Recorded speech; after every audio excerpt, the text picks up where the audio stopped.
Robert Gibbs is here. Robert, you've been behind that podium in difficult situations. I'm not sure any more difficult than this, though, because on the face of it, the IRS has acknowledged targeting conservative groups rather than all of those applying, admittedly after the Citizens United case, a lot of applications, but that they were singling out the Tea Party and conservative groups. There is a real problem here.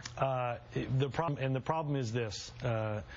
The tenor of this briefing would be different if the president had spoken about this on Saturday or Sunday and not on Monday. And if the president had spoken on Monday less about losing patience for this, which is what I do with my 9-year-old, and used far more vivid language, and I think, quite frankly, come out and announced that there would be a commission made up of two former commissioners, IRS commissioners, Democrat, one appointed by a Democrat, one appointed by a Republican, that said, look, we're going to deal with, the IRS is going to deal with how to deal with 501c4s that have different political bents based on what the administration is or isn't.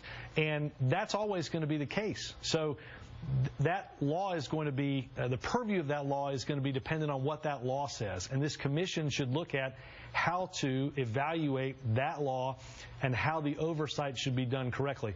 That process can begin before we get this IG's report, and I think they would have a much better way of talking about this story rather than simply kind of landing on the, well, if this happened, then we'll look at it. Sounds exceedingly passive to me. And Kelly O'Donnell, how chilling is it to journalists working